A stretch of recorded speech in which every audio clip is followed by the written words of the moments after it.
قوم کا میں وہ موتی ہوں جو بک جاؤں گا ہاتھوں ہاتھوں، آنکھ والا بھی اگر کوئی ہے تو اٹھا لے مجھ کو، آنکھ والا بھی کوئی ہے تو اٹھا لے مجھ کو، دھارے عرفاں سے تراشو تو نگی نہ ہوں، دھارے عرفاں سے نگی نہ ہوں میں، سنگ راہوں کا سمجھ کر نہ اچھالے مجھ کو، پیر و ملا کے کھلے آج تجارت خانے، پیر و ملا کے کھلے آج تجارت خانے، میرے اللہ تو ایسوں سے بچا لے مجھ کو، میرے اللہ تو ایسوں سے بچا لے مجھ کو، رہبر قوم بنے بیٹھے ہی کوڑی کے، رہبر قوم بنے بیٹھے ہی کوڑی کے امام، پھر وہی بات میرے اللہ تو ایسوں سے بچا لے مجھ کو۔ محترم حاضرین اکرام اور مجلس میں تشریف لائے ہوئے فردن مشائخ حضرات، صوفیاء اکرام اور ان کے چاہنے اور بالخصوص میرے برادر عزیز سید عظمت اللہ شاہ قادری، سلیم ہزاروی صاحب، ہمارے یہ صاحب، جملہ اصحاب اور حضرت عارف حسین وارثی صاحب، بات دراصل یہ ہے آج کا جو معرکہ لا علمی کہیے یا جہالت کہیے، ہمارے پاس ایک محاورہ چلا آیا ہے کہ شریعت ہمارے گھر کی ہے، طریقت ہمارے گھر کی ہے، معرفت ہمارے گھر کی ہے، حقیقت ہمارے گھر کی ہے، لیکن بولنے کے حد تک ہم نے اسے اپنا لیا۔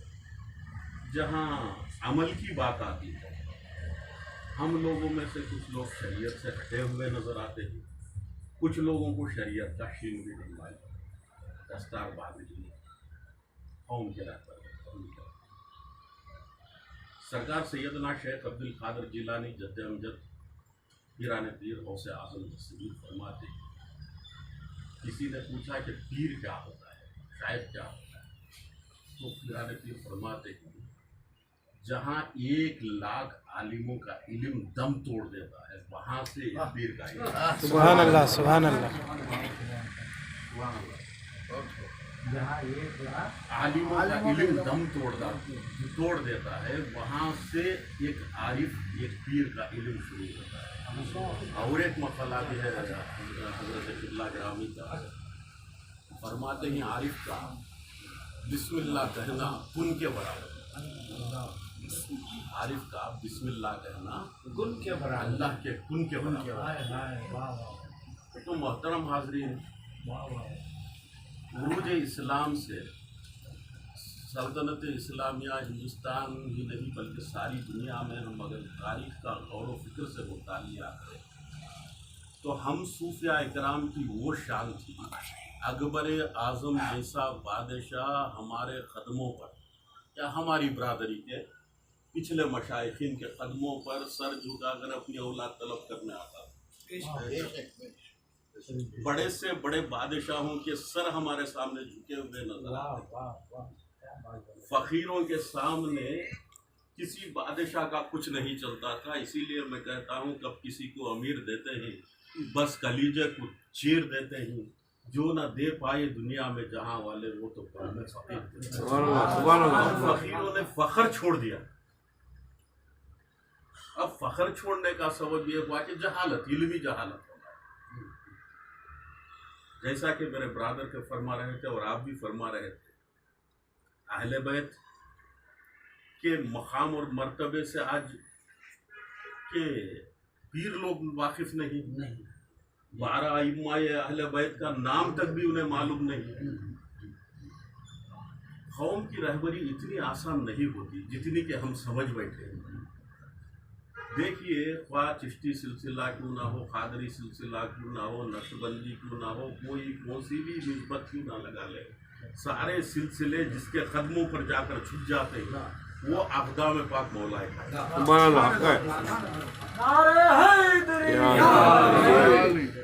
اب مولا کائنات اسد اللہ الغالب علی ابن ابی طالب کرم اللہ وجہ علیہ السلام کی ذات کے بغیر کوئی سلسلہ نہیں بنا، اس لیے کہ آپ باب مدینۃ العلم تھے اور رسول کائنات صلی اللہ علیہ وسلم مدینۃ العلم تھے۔ ہم رسول اللہ کو سرور کائنات مانتے ہیں، شہنشاہ رسالت مانتے ہیں، تاجدار رسالت مانتے ہیں، لیکن سرور کائنات صلی اللہ علیہ وسلم تمام رسولوں کے سرور انبیاء تھے۔ اگر میں صاف لفظوں میں کہہ دوں تو سرور اولیاء علی کی ذات، ہم علی کی ذات کو چھوڑ کر ولایت حاصل نہیں کر سکتے، اپنا مقام اور مرتبہ حاصل نہیں کر سکتے۔ اب یہ ایک بات اور چلی آئی ہے ہمارے اندر، آپ کے قول کے مطابق وہ کبیر داس جی فرماتے ہیں پتھر ناک کو دودھ پلائیو اس کا پوجا کریو، اصلی ناک جب سامنے آئے ڈنڈا لے کر۔ اب یہ شیعہ لوگوں میں چلا آیا ہے کہ جب تک مولائے کائنات تھے ان کی شہادت پر ماتم کرتے، اور حسن کی باری آئی تو حسن کو چھوڑ کر بھاگتے، اور حسن کے بعد حسن کا ماتم کرتے، حسین کی باری آئی تو حسین کو چھوڑ دیے۔ پھر ان کے بعد جب زین العابدین کا زمانہ آیا، دیگر ائمہ کا زمانہ، اب وہ مختار جو ڈرامہ نکلا ہے اس میں غور فرمائے، جب مختار کو شکست ہوتی ہے تو جتنے سیاہ کپڑے پہنے ہوئے رہتے ہیں وہ سب نکال کے مصعب کی طرف چلے جاتے ہیں، مصعب کی طرف چلے جاتے ہیں۔ ہم مردہ پرست نہیں، وہاں بھی کچھ بھی کہہ لیں، مزاروں سے ہمارا جو عقیدہ ہے اللہ کی نشانیاں سمجھ کر ہم اپنے مزار آپ کے بزرگان دین کی قربتوں کو مانتے اور تعظیم کرتے ہیں۔ ہمارے پاس تعظیم قبور ہے، ہمارے پاس عبادت قبور نہیں ہے۔ اللہ تبارک و تعالیٰ خود ارشاد فرماتا ہے ان الصفا والمروہ من شعائر اللہ تعالیٰ، یہ صفا اور مروہ اللہ تعالیٰ کی نشانیاں ہیں۔ یہ صفا اور مروہ اللہ کی نشانی، اللہ کے کوئی نشانی نہیں بنایا، اللہ کا وہاں پہ فوٹو بھی نہیں ہے، اللہ کا کوئی بت بھی نہیں ہے، البتہ صفا اور مروہ پر حاجرہ اللہ کی محبوب بندی بھاگی تھی تو وہ اللہ کی نشانی بن گئی ہو، نہیں اللہ کی نشانی بن گئی ہو۔ جب اللہ کی ایک محبوب بندی کا کردار اپنے طفل گود کی محبت میں رونما ہوا تو وہ اللہ کی نشانی بن گیا۔ یہ ساری زمین جو ہے جس پر اللہ کی خاطر اللہ والے اللہ ہی اللہ کہہ کر اپنی ساری زندگی کو فنا فی اللہ کر دیتے ہیں، ان کے مزارات بھی ہمارے لیے نشانیاں، اللہ کی نشانیاں، ہم اللہ کی نشانیاں سمجھ کر اس کی جائے۔ یہ ایک بات ہوگی۔ دوسری بات، ہمارے اندر بین الاختلاف، یہ ایک بات یہ ہے کہ میرا پیر بڑا، تیرا پیر بڑا، اس کا پیر بڑا، اس کا پیر بڑا، یہ بات ہر مرید اپنے پیر سے عقیدت رکھے، مانے، بقول مولانا روم پیر را ذات خدا را ایک ندید نہ مرید و نہ مرید۔ پیر کی ذات اللہ کی ذات ہوتی ہے، اللہ کی ذات کو سمجھ کر مانے اپنے پیر کو، یہ اور بات ہے۔ دوسرے شیخ کی طرف انگلی نہ اٹھائے، دوسرے کو کمتر نہ سمجھے، اس لیے کہ پانی اگر آپ 10 گلاسوں میں بھی ڈال دو گے تو پانی اس کا پلورل نہیں ہوتا، پانیاں نہیں ہوتا۔ پیر کی ذات بھی ویسے ہی ہے، میرے اندر اگر حق و عرفان کام کر رہا ہے تو پیر کی ذات کام کر رہی ہے، شاہ صاحب کے اندر کر رہی ہے تو وہ بھی پیر کی ذات ہے، ان کے اندر کر رہی ہے تو پیر کی ذات ہے۔ کسی کا پیر بڑا بھی نہیں ہوتا، کسی کا پیر چھوٹا بھی نہیں ہوتا، پیر پیر ہی ہوتا ہے۔ اقبال صاحب فرماتے ہیں اگرچہ پیر ہے آدم تو جمع ہے لاتو منا، وہ ایک سجدہ جسے تو گراں سمجھتا ہے 1000 سجدوں سے دیتا ہے۔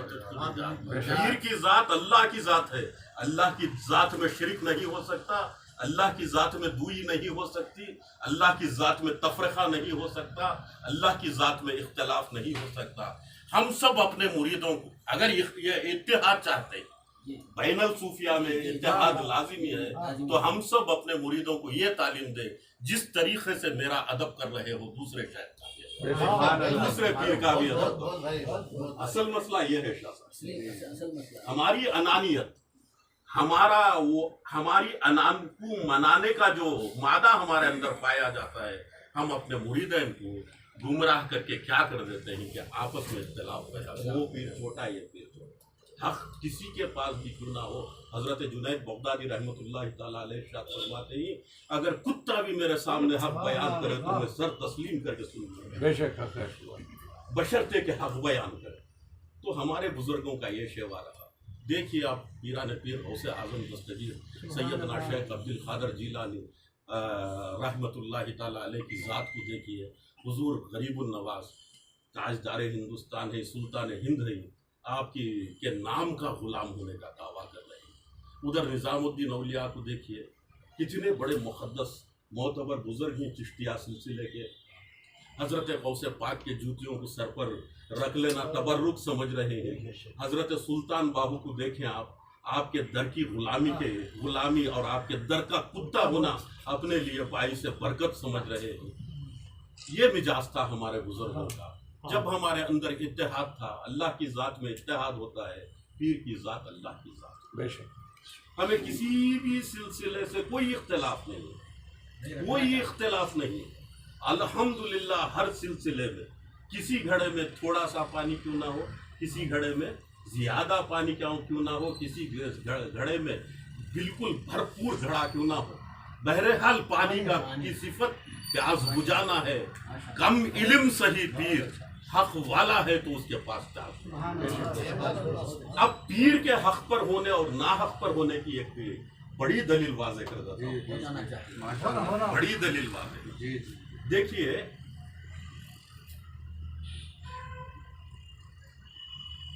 بنو امیہ یہ لوگوں کا معیار رہا، اللہ کے رسول، مولا کائنات، صحابہ کاملین، اصحاب کاملین، اللہ کے رسول کے 1,24,000 صحابہ ہیں، اس میں کامل وفادار جو صحابہ تھے شاہ صاحب، ان کا ایک معیار تھا کہ اسلام برپا کریں دنیا میں، ساری دنیا کو امن ملے، شانتی ملے۔ یہ درد نہیں تھا، یہ درد ہی نہیں تھا۔ رسول اللہ صلی اللہ علیہ وسلم کے سینے مبارکہ میں کئی قسم کا درد، ایک جانور پر ہونے والی تکلیف کا بھی درد تھا۔ آج رسول کو ہم اس طریقے سے نہیں پیش کرتے جس طریقے سے کرنا چاہیے۔ آج بھی اگر ہم اپنے نبی کی شخصیت کو، نبی کی ذات کو حقیقی معنوں میں پیش کرتے تو اچھوں کے سر تسلیم ہو جاتے ہیں، اچھوں کے سر جھک جاتے ہیں نبی کی ذات کے سامنے۔ ہم اپنے نبی کی شخصیت کو پیش نہیں کرتے، جیسے کرنا ہے ویسے، چیر دیے، پھاڑ دیے، 24,000 کو 313 مار دیے، گاڑ دیے، بولے تو کون مانے گا؟ ہمیں آتنکوادی ہی سمجھو۔ نبی کی ذات کا اور ایک رخ پیش کرو، نبی کی ذات رحمت کو پیش کرو۔ میں توجہ چاہ رہا ہوں، نبی کی ذات رحمت کو پیش کرو۔ میرے نبی کے دل میں ایک جانور کا بھی درد تھا۔ مولا کائنات علی کرم اللہ وجہہ فرماتے ہیں اگر یہ چونٹی بھی بے وجہ زمین پر ماری جاتی ہے تو علی کو ایسا لگتا ہے کہ علی کی جان جا رہی ہے۔ ہم نے کب ایسا علی کو پیش کیا ہے؟ ہم نے کب پیش کیا ہے؟ رسول اللہ صلی اللہ علیہ وسلم احد یا بدر کے موقع پر اونٹ قبضے میں آ جاتے ہیں، اونٹوں کی کرکراہٹ سے نبی کو نیند نہیں آتی۔ نبی فرماتے ہیں وہ اونٹوں کا پہلے بندوبست کرو، پھر وہ اونٹوں کی درد اور تکلیف کو پہلے ٹالو، میدان جنگ سے آئے ہی تھکے ہوئے ہی انہیں باندھ دو، ان کی غذا فراہم کرو۔ ایسے نبی کے ہم امتی ہیں، آپس میں کتوں کی طرح لڑ جھگڑ کر مرنے والے بنے تو کیا ہوگا؟ اب نبی کی عظمت کو سمجھنا ہے تو علی کے سے بڑھ کر کون سمجھا؟ عظمت رسول کا پتہ علی کے در پر ہی چلتا ہے۔ صحابہ اکرام کا معیار یہ تھا کہ اسلام ساری کائنات میں برپا ہو، انہوں نے اپنی جانوں کو قربان کر دیا، اپنا سب کچھ دین کے نام پر داؤ پر لگا دیا۔ حضرت خدیجۃ الکبریٰ سلام اللہ علیہا